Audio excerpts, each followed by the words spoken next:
September 30th, CP Flash. Ambassador Hollowell died here today.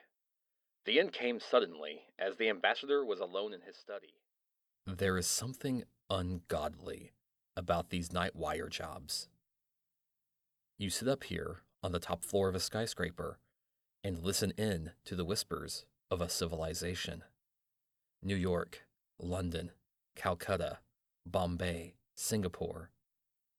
They're your next door neighbors after the streetlights go dim and the world has gone to sleep. Alone in the quiet hours between 2 and 4, the receiving operators doze over their sounders and the news comes in. Fires and disasters and suicides, murders, crowds, catastrophes. Sometimes an earthquake with a casualty list as long as your arm. The Nightwire man takes it down almost in his sleep, picking it off on his typewriter with one finger. Once in a long time, you prick up your ears and listen.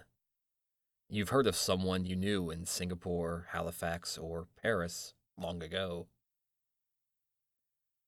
Maybe they've been promoted, but more probably, they've been murdered or drowned. Perhaps they just decided to quit and took some bizarre way out, made it interesting enough to get in the news. But that doesn't happen often. Most of the time, you sit and doze and tap on your typewriter and wish you were home in bed. Sometimes, though, queer things happen. One did the other night, and I haven't got over it yet. I wish I could. You see, I handle the night manager's desk in a western seaport town. What the name is doesn't matter. There is, or rather was, only one night operator on my staff.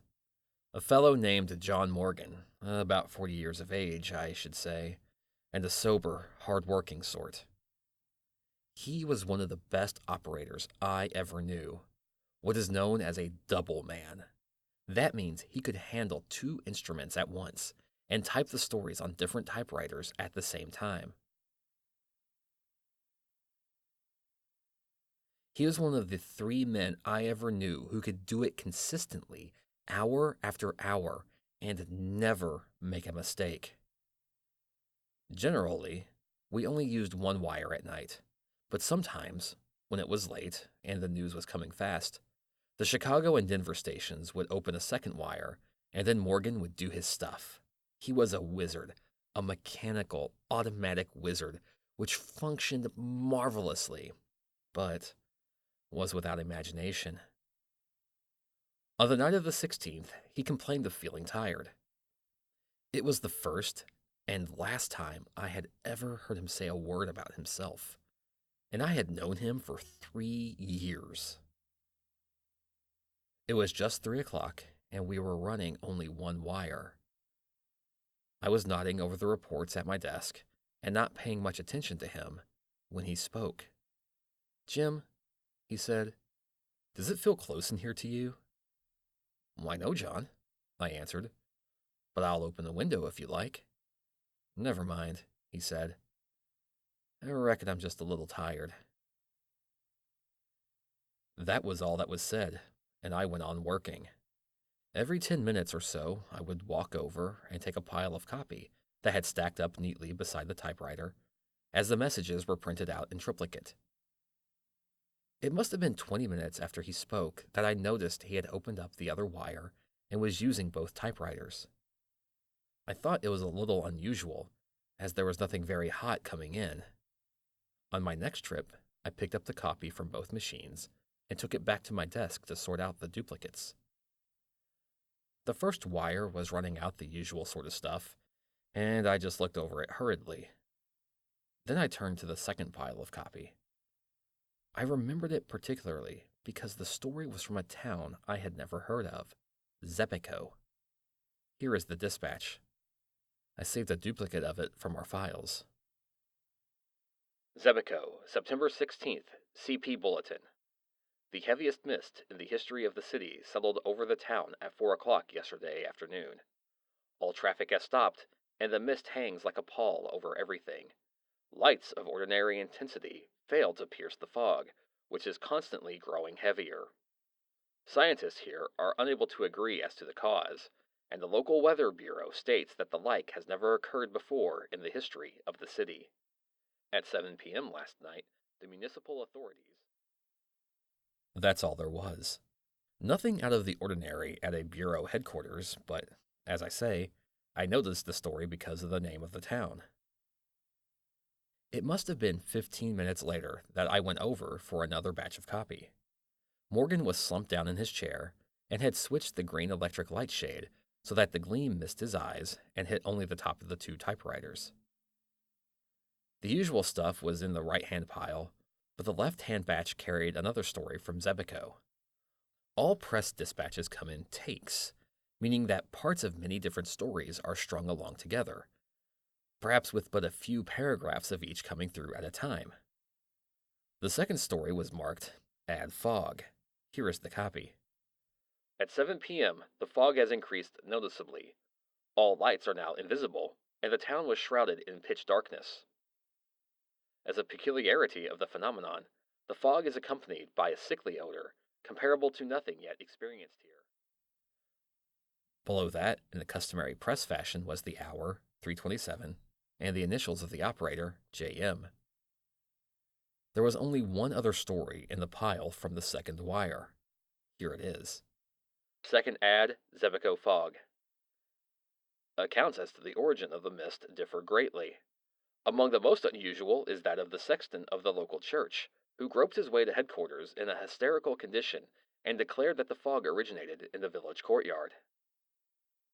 It was first visible as a soft gray blanket clinging to the earth above the graves, he stated.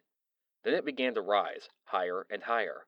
A subterranean breeze seemed to blow it in billows, which split up and then joined together again. Fog phantoms, writhing in anguish, twisted the mist in queer forms and figures, and then, in the very thick midst of the mass, something moved. I turned, and I ran from the accursed spot. Behind me I heard screams coming from the houses bordering on the graveyard. Although the sexton's story is generally discredited, a party has left to investigate. Immediately after telling his story, the sexton collapsed and is now in a local hospital, unconscious. Queer story, wasn't it? Not that we aren't used to it, for a lot of unusual stories coming over the wire. But for some reason or other, perhaps because it was so quiet that night, the report of the fog made a great impression on me. It was almost with dread that I went over to the waiting piles of copy. Morgan did not move, and the only sound in the room was the tap-tap of the sounders. It was ominous, nerve-wracking. There was another story from Zebico in the pile of copy. I seized on it anxiously. New lead, Zebico Fog, CP. The rescue party, which went out at 11 p.m. to investigate a weird story of the origin of a fog which, since late yesterday, has shrouded the city in darkness, has failed to return. Another and larger party has been dispatched. Meanwhile, the fog has, if possible, grown heavier. It seeps through the cracks in the doors and fills the atmosphere with a depressing odor of decay. It is oppressive, terrifying, bearing with it a subtle impression of things long dead. Residents of the city have left their homes and gathered in the local church, where the priests are holding services of prayer. The scene is beyond description. Grown folk and children are alike terrified, and many are almost beside themselves with fear. Amid the wisps of vapor, which partly veil the church auditorium, an old priest is praying for the welfare of his flock. They alternatively wail and cross themselves. From the outskirts of the city may be heard cries of unknown voices. They echo through the fog in queer, uncadenced minor keys. The sounds resemble nothing so much as wind whistling through a gigantic tunnel. But the night is calm, and there is no wind. The second rescue party. I am a calm man, and never in a dozen years spent with the wires have I been known to become excited. But despite myself, I rose from my chair and walked to the window. Could I be mistaken? Or far down in the canyons of the city beneath me did I see a faint trace of fog? It was all imagination. In the press room, the click of the sounders seemed to have raised the tempo of their tune. Morgan alone had not stirred from his chair. His head sunk between his shoulders, he tapped the dispatches out on the typewriters with one finger of each hand. He looked asleep, but no. Endlessly, efficiently, the two machines rattled off line after line, as relentlessly and effortlessly as death itself. There was something about the monotonous movement of the typewriter keys that fascinated me. I walked over and stood behind his chair, reading over his shoulder the type as it came into being, word by word. Ah, here was another. Flash, Zebico, CP. There will be no more bulletins from this office. The impossible has happened. No messages have come into this room for 20 minutes. We are cut off from the outside and even the streets below. I will stay with the wire until the end. It is the end, indeed. Since 4 p.m. yesterday, the fog has hung over the city. Following reports from the sexton of the local church, 2 rescue parties were sent out to investigate conditions on the outskirts of the city. Neither party has ever returned, nor was any word received from them. It is quite certain now that they will never return. From my instrument, I can gaze down on the city beneath me. From the position of this room on the 13th floor, nearly the entire city can be seen. Now, I can only see a thick blanket of blackness where customarily are lights and life. I fear greatly that the wailing cries heard constantly from the outskirts of the city are the death cries of the inhabitants. They are constantly increasing in volume and are approaching the center of the city. Fog yet hangs over everything. If possible, it is even heavier than before, but the conditions have changed. Instead of an opaque, impenetrable wall of odorous vapor, there now swirls and writhes a shapeless mass in contortions of almost human agony. Now and again, the mass parts, and I catch a brief glimpse of the streets below. People are running to and fro, screaming in despair. A vast bedlam of sound flies up to my window, and above all is the immense whistling of unseen and unfelt winds. The fog has again swept over the city, and the whistling is coming closer and closer.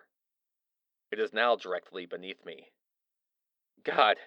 An instant ago the mist opened, and I caught a glimpse of the streets below. The fog is not simply vapor, it lives.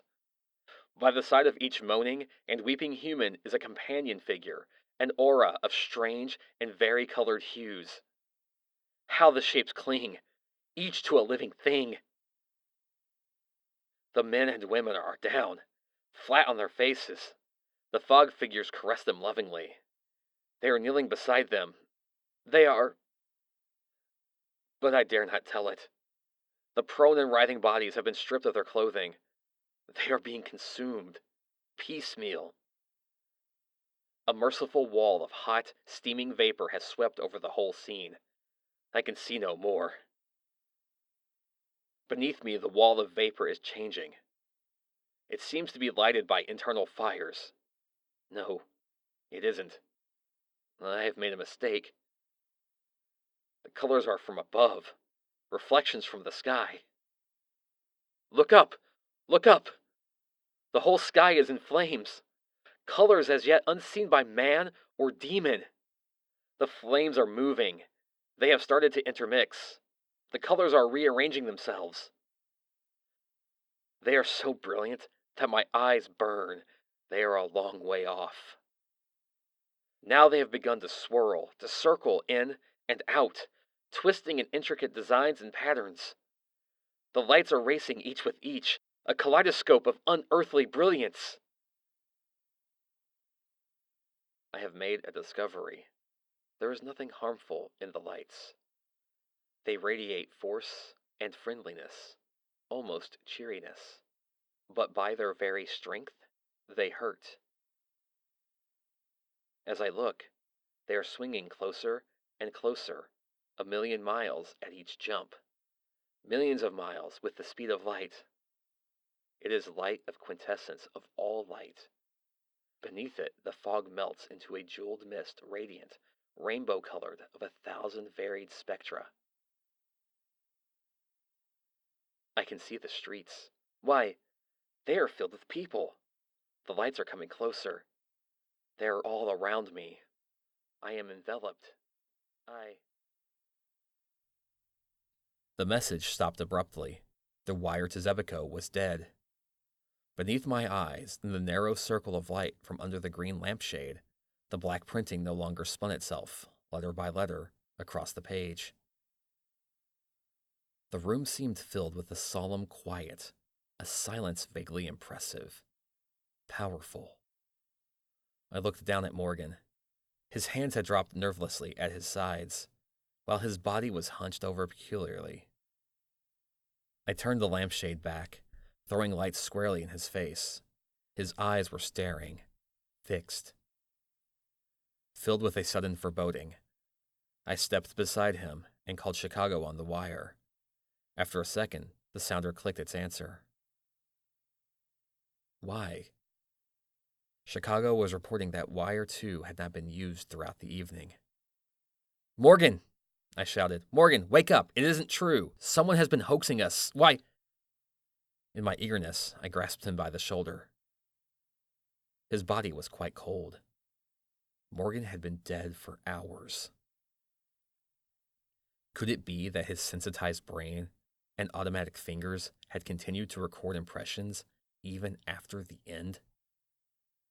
I shall never know, for I shall never again handle the night shift. Search in a world atlas discloses no town of Zebico. Whatever it was that killed John Morgan will forever remain a mystery.